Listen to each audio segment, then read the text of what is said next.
Thank you. This has been a recht broad project to be involved in. It's been a bit weird doing the research because you gain some days to access the computer, and I've got a wee house, and I've got 3 bairns that are after their heads half the time doing TikToks and watching YouTubes.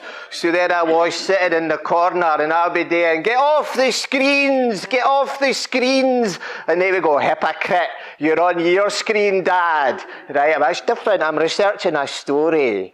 But eventually I managed to find a story that kind of spoke to me. It was really hard to find something because there's so much in the collection, which is fantastic. And this is a Stanley Robertson tale. Now what I've done is I've changed it as per the remit a wee bit to try and fit into the nature thing. And I had some bairns in a local school kind of help me with it as well. And they quite liked the title and the theme of this story. And it's called Jack the Odd-You-Newt. Many years ago, there was a young lad called Jack, and folk cried him Jack the Odd-You-Newt because, well, his name was Jack, and he was the Odd-You-Newt. He was the 13th son in the family. He had 12 older brothers, and they were all twins. There was 6 sets of twins. Jack was the 13th. He didn't have a twin. He was the Odd-You-Newt. But that wasn't all. All his brothers were, bonny. Jack wasn't bonny. All his brothers were tall and strapping and gorgeous looking. Strang. Jack wasn't. He was the Odd-You-Newt. They lived on a farm with coos and sows, and chickens. There was never any shortage of beef and bacon and chicken. Jack was a vegetarian.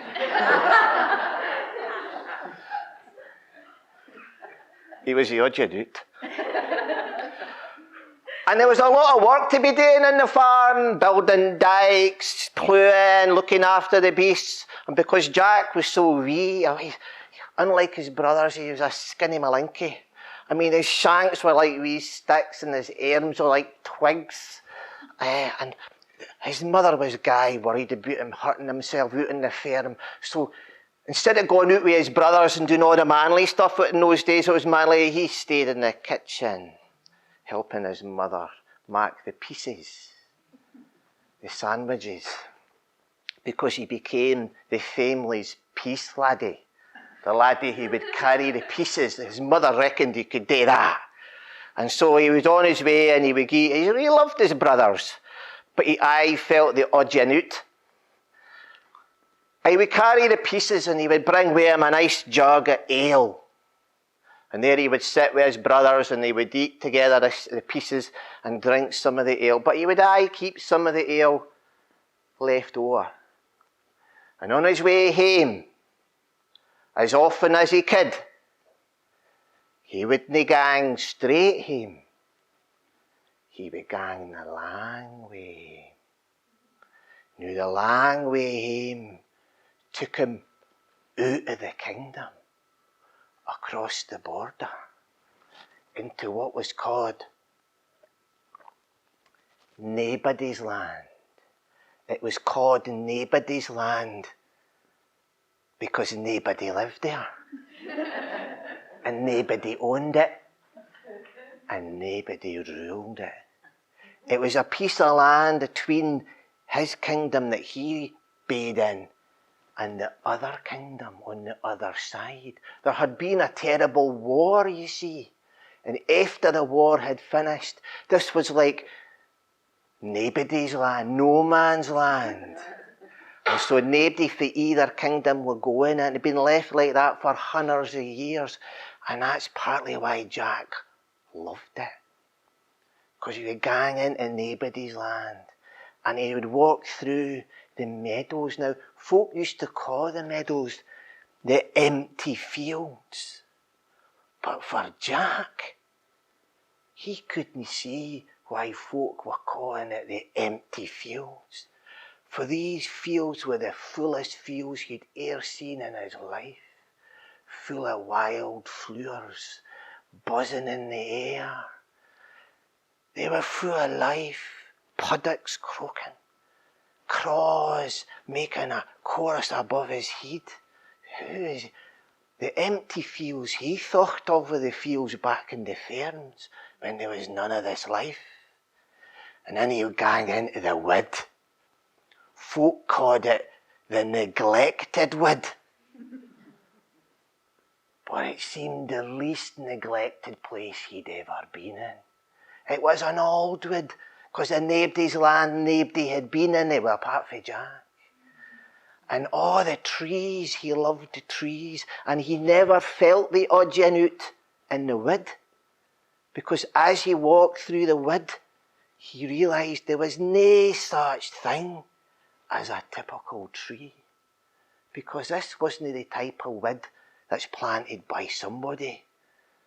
It was a wood that's grown by nature, and so there were tall trees and there were short trees, there were crooked trees, there were bent trees, there were stooping trees, there were trees of all different types and colours, there were trees that stayed green in the winter and trees that didn't. They were all different, they were all oddgins out. And so this was a place that Jack felt at home, because in the wood he was with trees that were all oddgins out like himself. But he did for one particular tree, a recht old, michty oak tree with big heavy arms that bent over there, because there he would meet his friends, 3 of them. Now they weren't folk like me and you, they were plookies. Do you ken what a plookie is? Do you want to tell me do you want me to tell you what a plookie is? A plookie is a fairy. But a plookie is a type of fairy who's had, I suppose, the fairy equivalent of an asbo. They're the oddgins out of the fairyland.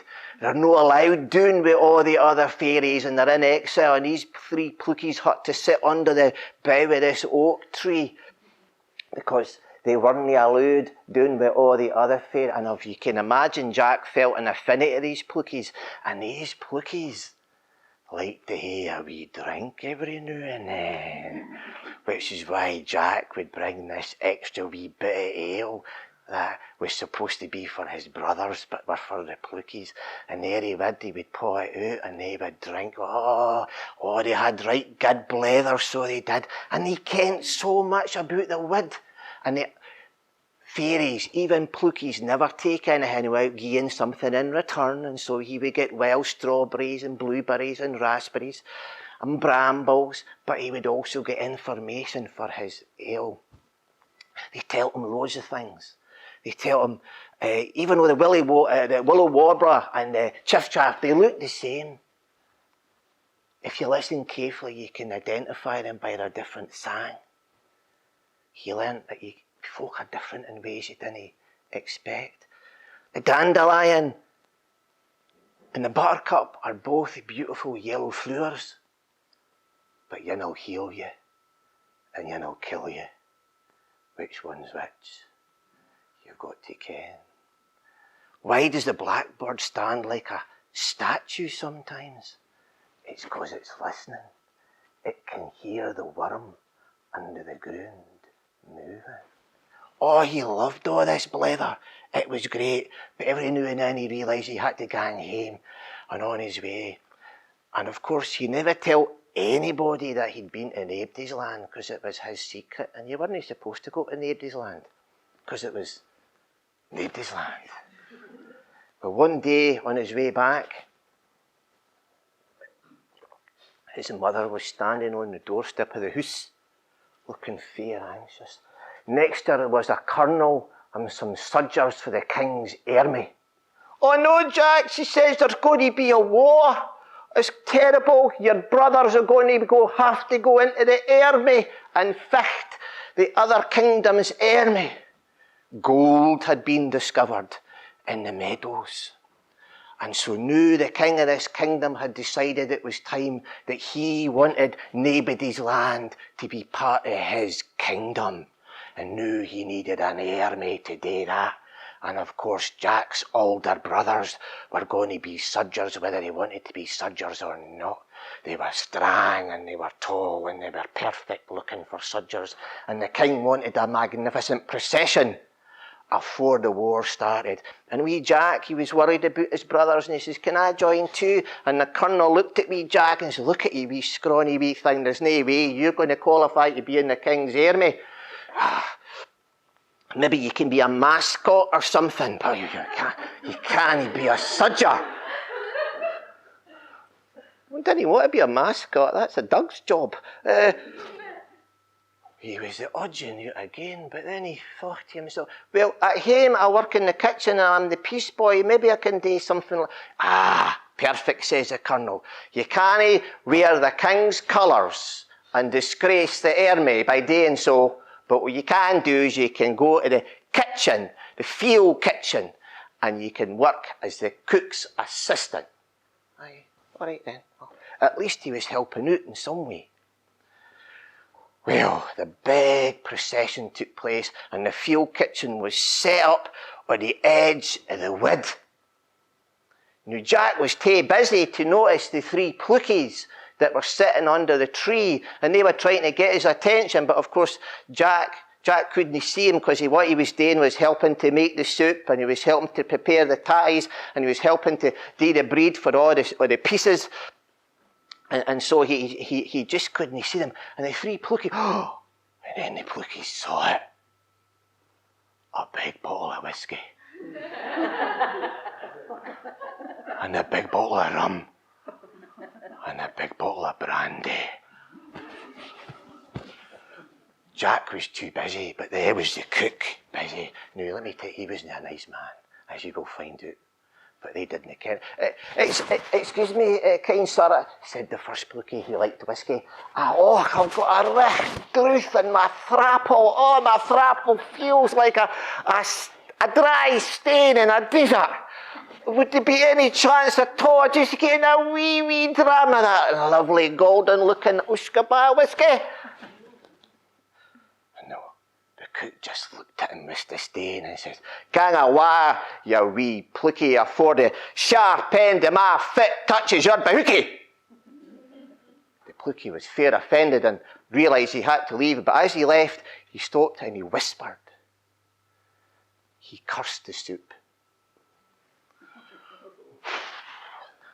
The plookie who wanted the brandy came up and did the same thing. Oh, please, sir, is there any chance? Oh, brandy, just a wee drop of brandy. If I'm not right, I saw you taking a wee sip yourself. Would there be any chance of having a wee drop? Like I said to your pal, you wee plookie, away you go, afore I scalp your lug. And that plookie had to run away, and all. But he stopped, and he cursed the tatties. The surgeon that came for the rum, he tried a different tactic. He tried to look as cute as possible. Didn't work. Oh, I thought I stoked that wee cute head with my head. Off you go. And of course that plookie cursed the breed of which the sandwiches were made. Now Jack noticed this, and of course he was fair horrified at the treatment of this horrible cook to his pals, and he said to the wee plookies, he said, you should have asked me. He said, you were busy, but he's a horrible man. Here. And so he gave the first plookie the whiskey, and then the brandy, and then the rum. And of course plookies have to give you something back in return. And so the first plookie says, here Jack, take this. And he gave him a glove, a pair of gloves. And these were very special gloves because they were made for sewn oak leaves. Different colours from an oak leaf, from different parts of the trees, different parts of the woods, and different seasons. He said, keep them, he says. You never ken when you might need them. They'll make you strong and keep you and protect your hands. And the second plookie gave him a wee present as well. He said, here's a sword. Well, it wasn't really a sword. It was a stick for a fallen branch of a rowan tree, and wrapped round it were some cleavers, or some of you probably ken it better as sticky willies. It's a wee sticky willy sword. And the plookie says, you keep that sticky willy sword. He says, it'll no draw any blood, but it'll disarm an opponent. Aye, right. Too much brandy, I think. And the last one gave him what he called a shield. And he looked at it and he says, what's this? It was a shield. And he realised what it was. It was a spider's web that was like frozen solid. And in the spider's web was sewn petals of buttercups. So it looked right bonny, but it didn't look very effective at defending himself. But, of course, he accepted it.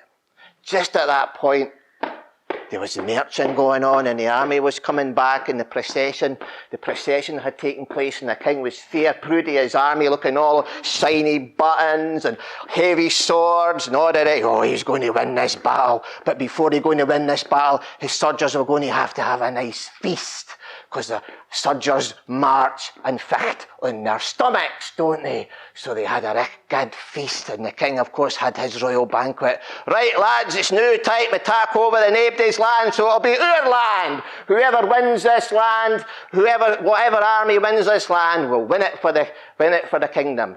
They were proudly marching and proudly. Just then, all the soldiers who had had the soup. Oh my God! They got the most awful wind. I can imagine. I'm sorry, I can imagine. They got wind that was unbelievable. Talk about colic. Nothing like that. The wind was coming out this way and it was coming out that way, and it was so severe they were bent over their stomachs, and within a few minutes they were lying down on the ground, and the king was going, what, you're Brixty Bra soldiers and you're lying down like bairns with wind? We can't help it, sir. We've got the most terrible wind. I'm sorry, we can't. Well, at least the king had 2/3 of his army left, didn't he? Just then, the soldiers that had eaten the baked tatties suddenly got awfully tired and started yawning their heads off. And the eating got really heavy, and they started sucking their thumbs. We really need a nap. And within a few minutes, they were lying down next to the other soldiers that were farting and burping. The king was thinking, what's going on with my army? At least I've got 1/3 of my army left. But then the soldiers who'd had the breed suddenly started laughing. I mean, not just belly laughing, but uncontrollable laughing. Laughing so much they could barely breathe. They couldn't hold their weapons. They couldn't stand up. And they were falling down. And now the king had all his army either lying down and snoring and farting, or lying down, sucking their thumbs and sleeping, or laughing their heads off. And the army on the other side, looking at this, thought, well, we didn't ken what's going on, but we ken this is a good time to attack. Well, the king was... Well, there was only one person who wasn't affected by this, and that was Jack. And the king, of course, because he'd had his own banquet. Yeah. The cook, well, he'd eaten the soup, the tatties, and the bread. So you can imagine what state he was in. Well, said Jack, don't worry. He says, I'm armed. And he came out with his sticky willy sword and his wee shield with the buttercups and his gloves made for oak leaves. And he says, I'll fight for the land, he said. And the king looked at him and thought to himself, I'm doomed. There's no chance you're going to beat that army. And Jack looked at the king and says, well, sire, if you want to, you can join me in the fight, and that'll double the chances of success. And the king had a very short wee think about it. He said, no, you go on yourself. I'll look from the top of that hill, see how you get on, getting ready to run away. And of course, as he went through, marching with the shield. Now the plucky had told him it would protect him, so he lifted, and ken what happened? Have you ever put a buttercup underneath your chin and it reflects the sun? Well, when he lifted his shield, the sun was reflected by these magic fairy buttercups, and the army that was charging down, expecting to really run over him, suddenly couldn't see anything because they were blinded by the sun. They were falling off their horses and bumping into each other. And now was Jack's chance, and he charged with his sticky willy sword. And as soon as he tapped a sword, the sticky willy sword pulled the sword off the soldier's hand. They were good sticky willies, I can tell you. And soon there was a big pile of swords on the ground, and then using the gloves made of the oak, he was able to pick all these swords up, and he was able to then throw them across the mountains into the sea. And all the army just were able to see that, and when they saw him, they thought, oh, this must be some kind of secret weapon. And they all ran away, leaving Jack with his sticky willy sword and his wee petal shield and his oak leaf gloves holding the land. And the king came and says, well done, Jack. I had my faith in you. Well done. Well done for winning the kingdom. You can have my daughter in marriage. I didn't ken your daughter, he said. She doesn't ken me. But besides, you said, before this war, whoever wins this land will control it and rule it. Well, that army didn't win it because they ran away. And your army didn't win it because they're still lying on the ground, snoring, farting, or laughing. And you didn't win it either because you didn't join me in the fecht. I won it. And so it's going to be my kingdom. Oh, really? Well, you've got nobody to be in your kingdom. Oh, I have, he says. I've got 3 yonder plukies over there. And they will start the population of the land. And it's not going to be called David's land anymore. It's going to be called the land of the Odds Out. Anybody who's an Odds Out can come and bide here. We're going to keep the wood, and we're going to keep the meadow. Because that's what Odds Out would do. And because Obdi will be an Odds Out, nobody will be an Odds Out. And that's my story.